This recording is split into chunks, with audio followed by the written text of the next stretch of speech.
అక్క నువ్వు కూర్చోవద్దు, పడుకో. నేను నీకు మందు రాస్తాను. అయ్యో. ఇటువు. అమ్మమ్మ, అరే అరే అరే, ఈ పరిస్థితుల్లో ఎవరైనా ఇలా పరిగెత్తుకొస్తారా? అవునమ్మా, ఇలాంటి పరిస్థితుల్లో ఇలా పరిగెత్తుకుంటూ రాకూడదు. అలాగే కొంచెం కూడా వేగంగా నడవకూడదు. అమ్మమ్మ గురించి కంగారు పడ్డాను, అందుకని నా గురించి నేను మర్చిపోయాను. నా నొప్పి కన్నా ఎక్కువగా నేను దీని గురించి ఆలోచిస్తున్నాను. అసలు ప్రజ్ఞ చేతిలో నుంచి నూనె ఎలా ఒలికింది అని. అవునక్క, ప్రజ్ఞ ఇలాంటి పొరపాటు ఎప్పటికీ చేయలేదు. అంటే నా ఉద్దేశం, నూనె ఒలికిందంటే పని వాళ్ళతో శుభ్రం చేయించేది. లేకపోతే మనలో ఎవరికైనా చెప్పుంటే అప్పుడు మనం ఎవరం అక్కడికి వెళ్లే వాళ్ళం కాదు కదా. ప్రజ్ఞక్కాల ఎప్పటికీ చేయదు, ఎందుకంటే నూనె వంపింది తను కాదు. మరి ఇంకెవరు ఒప్పారు? ఆ తనుయే. తను ఈ విషయం నీకెలా తెలుసు? ఎందుకంటే మనింట్లోనే ఆ నూనె ఒలుకుతుంటే ఒకరు చూశారు.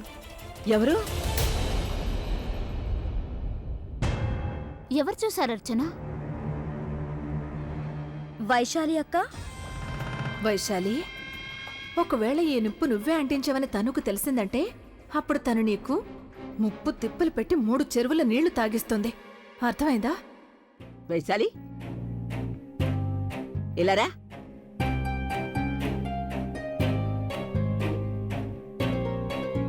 ఏంటమ్మమ్మా? అర్చన చెప్పింది నిజమేనా? అవునమ్మమ్మా, నేను నా కళ్ళారా చూశాను. తను చేతిలో పూజ పళ్ళం ఉందమ్మమ్మా. అప్పుడు ఆ పళ్ళం తన చేతిలోంచి కింద పడిపోయింది. అప్పుడు అందులో ఒక దీపం ఉంది కదా, అందులో నూనె. అంటే అమ్మమ్మ, నా ఉద్దేశం ఏంటంటే తను కావాలని నూనె అంపలేదు, అది తెలియకుండా ఒలికిపోయింది. మరి నువ్వు ఈ సంగతి ఇందాకెందుకు చెప్పలేదు? నేనెలా చెప్పగలను? అది మీరే చూశారు కదా అప్పుడు ప్రజ్ఞ తను నెల వెనకేసుకొచ్చిందో. నేను ఆ టైంలో ఏమైనా మాట్లాడుంటే అప్పుడు నాకు తిట్లు పడి ఉండేవి కదా. భగవంతుడా, ప్రజ్ఞ ఎందుకు అలా చేసింది? తన్ను చేసిన తప్పు తన మీద ఎందుకు వేసుకుంది? నాకేం తెలుసు? వైశాలి, నువ్వు వెళ్ళు. నీ అవసరం ఏదైనా ఉంటే అప్పుడు నేనే నిన్ను పిలుస్తాను. అలాగే. ఏమైనా పనుందంటే ఎంతో ప్రేమగా పిలుస్తారు. అమ్మా వైశాలి, ఇలా రమ్మా, నీతో పనుంది అని.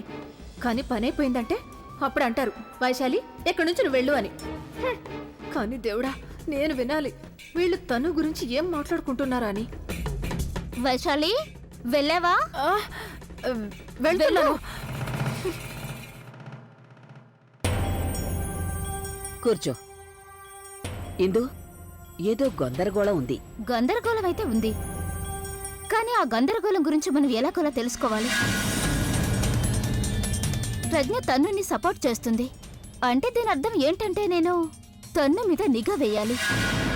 This is not good. ఈ అమ్మమ్మలకి అనుమానం వచ్చింది. వీళ్ళందరికీ ప్రజ్ఞ ప్లాన్ గురించి తెలిసిపోకముందే ఈ ప్లాన్ పూర్తయిపోవాలి. ప్రజ్ఞ ఈ ఇంట్లోంచి వెళ్ళిపోవాలి. చూస్తుంటే ఫైనల్ స్టెప్ తీసుకునే టైం వచ్చేసిందనిపిస్తుంది. హలో, నేను నీకేవైతే ప్రాపర్టీ పేపర్స్ తయారు చేయమని చెప్పానో ఆ పేపర్స్ ప్రజ్ఞ మెహ్రా పేరు మీద చేయించు. వద్దాగు, ప్రజ్ఞ మెహ్రా కాదు, ప్రజ్ఞ అరోరా పేరు మీద చేయించు. పేపర్స్ రెడీ అయిన వెంటనే నువ్వు నాకు ఫోన్ చేసి చెప్పు. Okay, thank you. ఇక ఇప్పుడు ప్రజ్ఞ ఇందు అమ్మమ్మ మీద దొంగతనం నేరం మోపాలి. ఒక్కసారి నింద మోపిందంటే ఆ తర్వాత మొత్తం గేమ్ నా చేతుల్లో ఉంటుంది.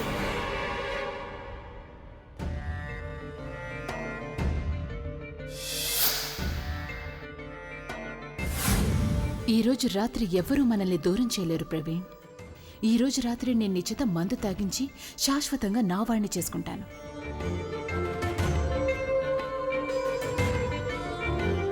ప్రవీణ్ మీటింగ్ అయిపోయి ఉంటుంది. ఒక పని చేస్తాను, తను ఎక్కడున్నాడో ఫోన్ చేసి కనుక్కుంటాను.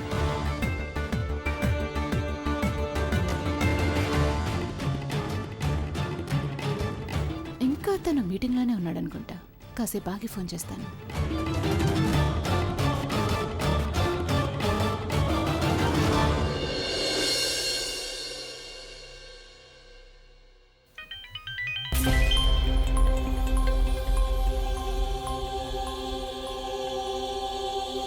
ఆలియా, సారీ, నేను ఫ్లైట్లో ఉన్నాను. నీతో మాట్లాడటం కుదరదు. నేను తిరిగి ముంబై వెళ్ళిపోతున్నాను.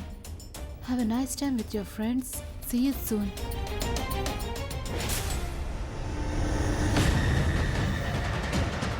లేదు ప్రవీణ్, నువ్వు చేసింది అస్సలు కరెక్ట్ కాదు. I'm never going to forgive you for this. Never. నేను ఇందు అమ్మమ్మ మీద దొంగతనం నేరం ఎలా మోపాలి? ఆవిడ ఈ రోజు వరకు ఎలాంటి తప్పు చేయలేదు కదా. మరి నేను ఆవిడ్ని అందరి ముందు దొంగతనం చేయగలను. Hello ma'am. వీళ్ళెవరు? రండి లక్ష్మణ్ గారు, కూర్చోండి. అలాగే, థ్యాంక్ యూ. ఇతనే కదా ఆ ప్రొడ్యూసర్. ఆ రోజు ఆయన ఆల్బమ్ కోసం నేను ప్రమోషన్ ఇచ్చాను. మిస్టర్ అభి ఆల్బమ్ ప్రమోషన్కి వచ్చిన ఫస్ట్ కలెక్షన్ అమౌంట్ ఇది. ఇది మీకు ఇచ్చేద్దామని వచ్చాను. And this is 1 crore rupees. అన్నట్టు సంతోషించాల్సిన విషయం ఏంటంటే mister Abhi album super hit అయింది. It's a blockbuster. ఇక ఈ ₹1 అయితే ఏవి కావు. It's nothing. ఇంకా ఇలాంటివి చాలా కలెక్షన్స్ రాబోతున్నాయి ఈ ఆల్బమ్కి. డబ్బులు ఇప్పుడు వర్షంలా కురుస్తాయి. మీరు ఈ డబ్బుని జాగ్రత్త చేసి ఉంచండి. ఇన్ఫాక్ట్ ఈరోజు నాకు ఒక పెద్ద మ్యూజిక్ కంపెనీతో చాలా అర్జెంట్ మీటింగ్ ఉంది. So can I take you leave? అరే, కనీసం టీ కాఫీ అయినా తాగి వెళ్ళండి. No, thank you. వెళ్ళొస్తాను.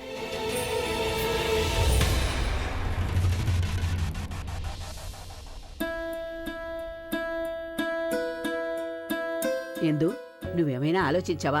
ఎలా తెలుసుకోవాలి? అక్క, అసలు విషయం ఏంటనేది నాకు బొత్తిగా అర్థం కావట్లేదు. నేను ఒక పని చేస్తాను, వెళ్ళి టీ పెట్టుకొస్తాను. బహుశా టీ తాగితే ఏమైనా ఆలోచన వస్తుందేమో చూద్దాం. చూడు, టీ నువ్వు తర్వాత పెట్టు. ముందు ఈ డబ్బులు నువ్వు ప్రజ్ఞకి ఇచ్చేసిరా. అలాగే తనకు చెప్పు, ఇవి అభి డబ్బులని. జాగ్రత్తగా పెట్టమను. అలాగే వెళ్ళు. అక్క. ప్రజ్ఞ, ఎక్కడుందో ఈ పిల్ల? ప్రజ్ఞ, తను ఎక్కడికి వెళ్ళిపోయింది? ప్రజ్ఞ, ప్రజ్ఞ, ఇప్పుడు తనని ఎక్కడ వెతకాలి? ఈ బ్యాగ్ని పట్టుకొని ఇలాగే వెతుకుతూ ఉంటే నేను అలసిపోతాను. నేను ఒక పని చేస్తాను, దీన్ని అక్క గదిలో పెట్టేస్తాను. ప్రజ్ఞ కనిపిస్తే తనకు చెప్తాను.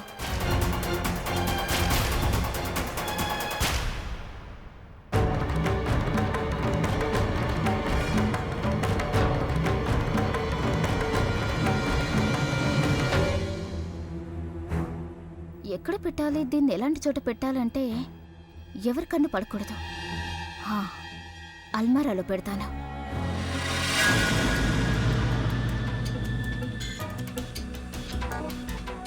ప్రజ్ఞ వచ్చాక నేను చెప్తాను. అంతవరకు ఇక్కడే ఉంటుంది.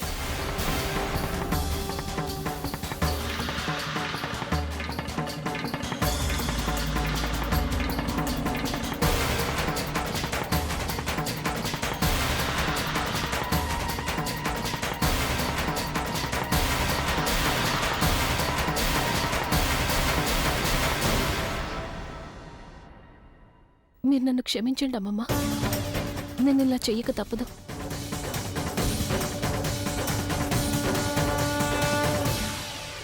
ఓకే, ఇప్పుడు నాకు ఈ రూమ్ మొత్తం సెట్టింగ్ మార్చాలి. అన్నిటికంటే ముందు ఈ బుక్స్ ఇక్కడ నుంచి తీసేయాలి. ఓకే, అలాగే ఈ బెడ్ దీన్ని మీరు కొంచెం క్రాస్ చేసి అక్కడ సెట్ చేయాలి. అలాగే ఈ సోఫా ఇటువైపు. టీవీని మీరు ఇక్కడే ఉంచండి. అసలు ఈ కర్టన్స్ ఏంటి? వీటిని చేంజ్ చేయండి. Put some bright colors, okay? ఏమైంది? ఎందుకలా నిలబడ్డారు? చెప్పింది చేయండి. కానీ మేడం గారు, అభి సార్ ప్రజ్ఞ మేడం గారి ఆర్డర్ లేకుండా మేమేం చేయకూడదు. How dare you? నేను మీకు చెప్తుంటే అది సరిపోవడం లేదా? అభి ఇంకా ప్రజ్ఞ ఏవి అనరు. నేను మీకు చెప్పింది చెప్పినట్టుగా చేయండి. అర్థమైందా? అసలు ఇక్కడ ఏం జరుగుతోంది? అయినా నువ్వు అభిగతిలో ఏం చేస్తున్నావు? నానమ్మ, ఈవిడ అభిసర్ రూమ్ సెట్టింగ్స్ ని మార్చమని చెప్తున్నారు. నువ్వెవరు ఇలా ఆర్డర్స్ వేయడానికి? ఈ గది అభి ప్రజ్ఞలది. వాళ్ళకి ఎలా మార్చుకోవాలనిపిస్తే అలా మార్చుకుంటారు. అయినా ఇవన్నీ చేయమని నీకెవరు చెప్పారు? స్వయంగా వాళ్ళే నాతో చెప్పారు.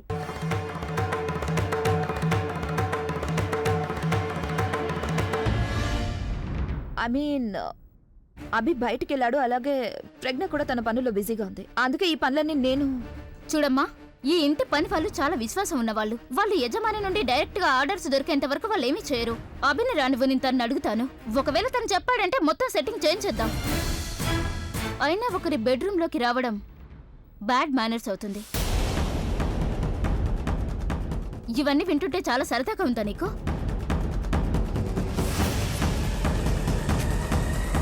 ఇంకా నువ్వు ఇక్కడే నిలబడ్డావే, ఇక వెళ్ళి నీ గదికి. ఏవైనా సెట్టింగ్స్ మార్చాలనుకుంటే అక్కడికి వెళ్ళి చేయించుకో. ప్రజ్ఞని ఇంట్లోంచి పంపించే పని లేకపోతే కనుక అప్పుడు దొంగతనం నేర ఈవిడ మీద మోపి అందరికంటే ముందు ఇంట్లోంచి ఈవిడ్ని పంపించేదాన్ని. ఎప్పుడు చూసినా నాకు అడ్డుపడుతూనే ఉంటుంది. నన్ను కోపంగా చూడడం అయిపోయిందంటే గనక ఇక వెళ్ళొచ్చు.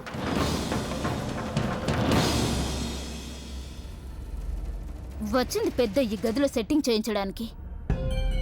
ఈ తను ఎక్కడికి వెళ్ళింది? నేను తనకి చెప్పాలి, తన ప్లాన్ ప్రకారం నేను ఈ పని చేసేశాను అని. ఇప్పుడు తన వైపు నుండి తను రెడీగా ఉండాలి అని. ప్రజ్ఞ పని పూర్తి చేసిందో లేదో. ఐ హోప్ తను లాస్ట్ మినిట్లో ఎలాంటి గందరగోళం చేయకుండా ఉండాలి. ఎక్కడుందో ఏంటో. ప్రజ్ఞ, ఎక్కడున్నావు ఇంతసేపు? నేను ఇందాక నుంచి వెతుకుతున్నాను. నేను స్వయంగా నీకోసం వెతుకుతున్నాను. అది ఇల్లు చూడు. నేను నేను నా పని పూర్తి చేసేసాను. మరి నువ్వు రెడీయా? నేను రెడీగా ఉన్నాను. నువ్వెప్పుడు అమ్మమ్మ మీద నింద మోపుతావో అప్పుడు నేను వచ్చి డ్రామా ప్లే చేస్తాను. ఆ తర్వాత ఏం చేయాలో నీకు తెలుసు కదా, రైట్? ఫైనల్గా అంతా నేను అనుకున్నట్టే జరుగుతుంది. Thank you so much. నువ్వే గనుక లేకపోతే ఇది జరిగేదే కాదు. Thank you.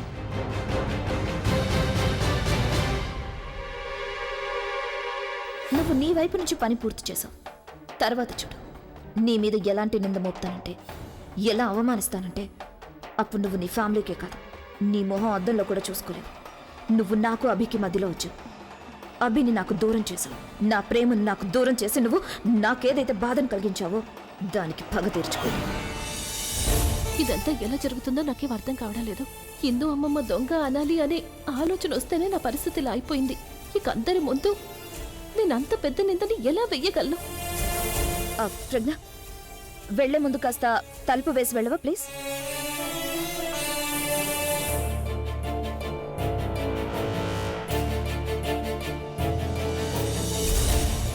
ఈ కుటుంబం మీద ఉన్న ప్రేమ నన్ను ఆపేస్తోంది. ఎప్పుడైతే వీళ్ళందరూ నన్ను ద్వేషించడం మొదలు పెడతారో నేను అప్పటి వరకు ఇంట్లో నుండి వెళ్ళడం కుదరదు. ఏయ్, ఇక్కడే ఉన్నావా? ఫస్ట్ నువ్వు నాకు ఇది చెప్పు, నా బేబీ నిన్ను ఇబ్బంది ఏం పెట్టట్లేదుగా? లేదు. So sweet. హేయ్, నేను నువ్వు అడిగిన పుస్తకం తీసుకొచ్చాను. Thank you. వావ్, హస్బెండ్కి thank you. So sweet of you. Anyway, ఇందులో లాస్ట్ మంత్ ప్రెగ్నెన్సీ గురించి వీలైనంత ఎక్కువ ఇన్ఫర్మేషన్ దొరుకుతుంది. ఇందులో అయితే నాలెడ్జ్ తో పాటుగా చూడు, చిన్న పిల్లలవి ఎంత క్యూట్ ఫోటోస్ ఉన్నాయో. ఇలా చూడు, ఈ బేబీ ఎంత క్యూట్ గా ఉందో. క్యూట్ గానే ఉంది. ఈ బేబీ ఎక్కువ క్యూట్ గా ఉంది. లేదు, వీడి కళ్ళు చిన్నవిగా ఉన్నాయి. పెద్ద కళ్ళుంటేనే ఎక్కువ అందంగా ఉంటారు. Excuse me, you mean to say నేను క్యూట్ గా లేనా? కాదు, నా ఉద్దేశం ఏంటంటే పెద్ద కళ్ళున్న పిల్లలు బాగుంటారు. చిన్న కళ్ళు ఉన్న వాళ్ళు క్యూట్ గా ఉంటారు. లేదు, పెద్ద నేను కళ్ళున్న చెప్తున్నాను వాళ్ళు. కదా, నీ డౌట్ No. ని ఇప్పుడే క్లియర్ చేస్తాను. ఇదిగో 1 సెకండ్. మామ్, ఒక విషయం చెప్పు, ఈ పిల్లల్లో అందరికంటే ఎక్కువ క్యూట్ గా ఉంది ఎవరు? పిల్లలైతే అందరూ అందంగానే ఉంటారు, కానీ ఇది కంటుంది చూసావు, ఆ ఒక్క బిడ్డ మొహం తప్ప.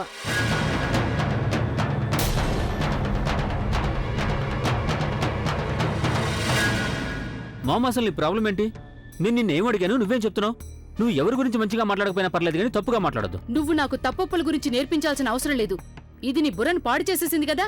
ఇప్పుడు నేనేం చెప్పినా సరే అది నీకు తప్పుగానే అనిపిస్తుంది. ఏమైంది అసలు? ఎందుకు గొడవ పడుతున్నారు? గొడవ పట్టడం లేదు డాడ్. మీకు మామ్ గురించి తెలుసు కదా, ఒక సింపుల్ ప్రశ్న అడిగాను, ఇందులో ఏ పిల్లాడు క్యూట్ గా ఉన్నాడు అని. దానికి ఏదేదో మాట్లాడేస్తోంది. అరే, నువ్వు అసలు ఎవరిని అడుగుతున్నావు? మీ మమ్మీకి బంగాళదుంపకి ఉల్లిపాయలకే తేడా తెలీదు. నువ్వేమో పిల్లల గురించి అడుగుతున్నావా? నన్ను అడిగితే అప్పుడే నేను చెప్పేవాడిని, నీ బిడ్డ ఖచ్చితంగా బంగారంలా ఉంటాడు. ఎందుకంటే నువ్వు బంగారానివి, అలాగే నీ భార్య బంగారం. మరి నీ బిడ్డ కూడా బంగారమే కదా. అందరూ చాలా సంతోషంగా ఉన్నారు. అందరూ వాళ్ళ వాళ్ళ ప్రపంచంలో ఉన్నారు. అయినా ఒకే ఇంట్లో అందరూ ఒకటిగా కలిసి ఉంటున్నారు. ఎవరైనా ఒకరు ఏడిపించారంటే మరొకరు వచ్చి వాళ్ళని వెంటనే నవ్విస్తారు. ఈ కుటుంబంలో నాకు కూడా అంతే ప్రేమ దక్కింది. ఎంతంటే దాని గురించి నేను అసలు ఆలోచించనే లేదు. ఇక ఇప్పుడు నేను వీళ్ళకి ఎంత బాధను కలిగించబోతున్నానంటే దాని గురించి వీళ్ళు కూడా ఎప్పుడు ఊహించుండరు.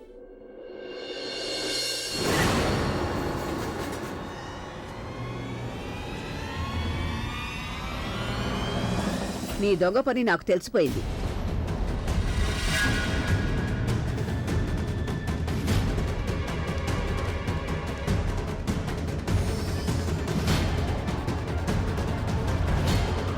నేనేం చేశాను?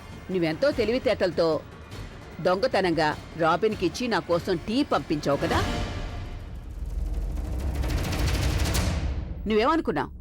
నాకు తెలియదనుకుంటున్నావా? అరే, టీ మొదటి సిప్పుకే నాకు తెలిసిపోయింది అది స్వయంగా నీ చేత్తో నువ్వు పెట్టించిన టీ అని. అమ్మా ప్రజ్ఞ, ఆ టీని నువ్వు స్వయంగా నీ చేతులతో పెట్టినప్పుడు నీ చేతులతోనే నువ్వు ఇక్కడికి తీసుకొచ్చిచ్చుండాల్సింది. మరి ఇలా రాబిన్ చేతికిచ్చి పంపించాల్సిన అవసరమేముంది? నీకు నాతో మాట్లాడాలని లేకపోవచ్చు, కానీ ఖచ్చితంగా నువ్వు నా గురించి పట్టించుకుంటున్నావని మాత్రం నాకు తెలుసు. రోజు టైంకి నాకు అవసరమైన వాటన్నిటినీ నా దగ్గరికి పంపిస్తున్నావు. అలాంటిదేమీ లేదు. నేను ప్రత్యేకంగా ఏమీ చేయలేదు. అందరి కోసం టీ పెట్టాను. అందులో ఒక కప్పు మిగిలితే దాన్ని మీకు పంపించాను. ఇలా చూడు, అబద్ధం చెప్తున్నావు కదా. మీకు అబద్ధం అనిపిస్తే అలాగే అనుకోండి. అనవసరమైన విషయాల కోసం నేను టైం వేస్ట్ చేసుకోలేను.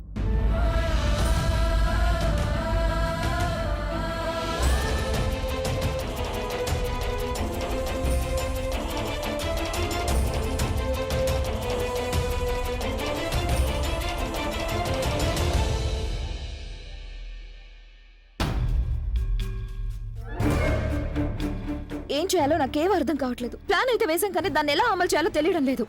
పైగా అమ్మ మా డబ్బుల గురించి మర్చిపోయారు.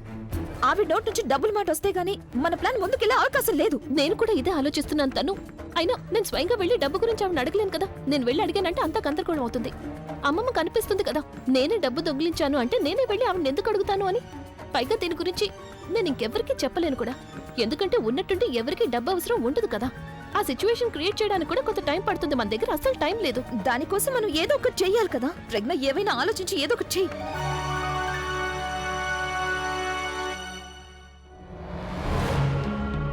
ఒక పని చేయొచ్చు. ఏంటి? ఎవరినైనా హెల్ప్ అడగొచ్చు. ఎవరిని అడుగుదాం? ఆయన్ని. అభినా? నీకు పిచ్చి పట్టిందా? నువ్వు వినలేదా ఇందాక అభి ఏమన్నాడు? తను ఇలాంటి విషయాల్లో ఇన్వాల్వ్ అవ్వను అన్నాడు. మనం తన ఫ్యామిలీని హర్ట్ చేయడం తనకి ఇష్టం లేదు. మరి తను ఎందుకు హెల్ప్ చేస్తాడు? ఆయన మనకి హెల్ప్ చెయ్యను అని అస్సలు అన్నారు. ఎందుకంటే మనం ఆయనకి ఏమీ చెప్పం కదా. నా ఉద్దేశం, మనం ఆయన హెల్ప్ అడుగుతాం కానీ మన ప్లాన్ గురించి ఆయనకి ఏమీ చెప్పొద్దు. ఒక్క నిమిషం. నువ్వు అసలు ఏం చేయబోతున్నావు? నువ్వు అభికి కాల్ చేస్తున్నావా? లేదు, మెసేజ్. ఏ మెసేజ్ ఎందుకు? ఎందుకంటే ఈ మధ్య మా ఇద్దరికి మనసులో మాట తెలిసిపోతుంది. ఫోన్ చేస్తే ఖచ్చితంగా ఏదో ఉందని తెలిసిపోతుంది. ఓకే.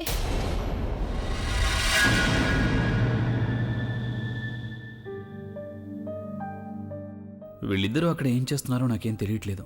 ఓసారి వెళ్ళి చూడనా? వద్దు. ఒకవేళ వాళ్ళు నా ముందు నాన్నమ్మని ఏమన్నంటే, అప్పుడు నాన్నమ్మ హట్ అయిందంటే అప్పుడు ఏముంది? ఆ క్షణమే వాళ్ళ నోళ్లు మోయించి ఆ ప్లాన్ని ఆపించేస్తాను. లేదు, అలా చేశానంటే అప్పుడు ఫుగి అప్సెట్ అయిపోతుంది. ఆ తర్వాత ఎప్పటికీ నాతో మాట్లాడదు.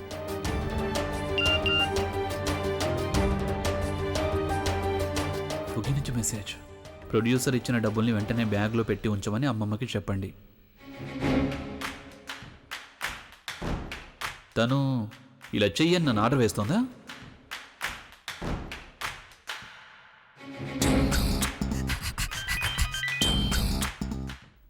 రిప్లై. నేనెందుకు చెప్పాలంటే ఏంటర్థం? ఎందుకంటే ఆవిడకి చెప్పాలని నాకు అనిపించట్లేదు కాబట్టి.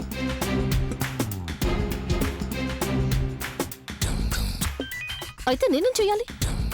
చెప్పింది చెయ్యండి, అంతే చాలు. ఆర్డర్ వేస్తున్నావా? అవును, వేస్తున్నాను. అంటే నా నెత్తినికి మరి ఆర్డర్లు వేస్తాను.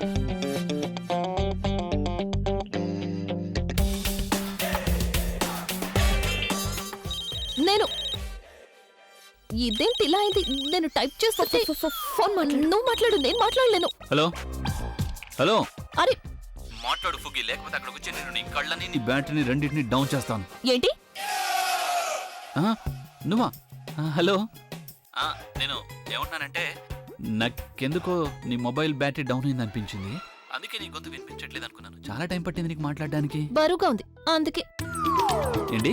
నా ఫోన్ నా ఇష్టం, ఎప్పుడు కావాలంటే అప్పుడు ఎత్తుతాను. నువ్వు ఉదయం బ్రెడ్ లో బట్టర్కి బదులుగా కారం వేసుకొని తిన్నావా? లేదు, మీ నోట్లోనే కారం ఉంది. ఓ, కత్తెరలాగా మాట్లాడుతున్నావు, ప్రతి మాటని కట్ చేస్తున్నావు. మీరు నాతో ఇవి మాట్లాడడానికి ఫోన్ చేశారా? లేదు, నేను నీకు ఎందుకు ఫోన్ చేశానంటే, నీకు అసలు అంత ధైర్యం ఎలా వచ్చింది నాకు ఫోన్లో ఆర్డర్లు వేస్తున్నావు? ఇందులో ధైర్యం ఉండడానికి ఏముంది? అనిపించింది చెప్పాను. ఏం చేస్తున్నావు నువ్వు? నువ్వు అభిని హెల్ప్ అడగాలి, తనతో గొడవ పడకూడదు, నెమ్మదిగా మాట్లాడు. సరే సరే ఆ, అది నా ఉద్దేశం ఏంటంటే తప్పు తప్పు మీదే కదా. మీరు నా రిక్వెస్ట్ ని ఆర్డర్ అనుకుంటున్నారు. నువ్వు రిక్వెస్ట్ చేసావా? ఆ కానీ మీరు నా రిక్వెస్ట్ ని డిజర్వ్ చేసుకోలేరు. నువ్వు కూడా ఎలాంటి హెల్ప్ని డిజర్వ్ చేసుకోలేవు. నువ్వే వెళ్ళి నాన్నమ్మకి చెప్పు.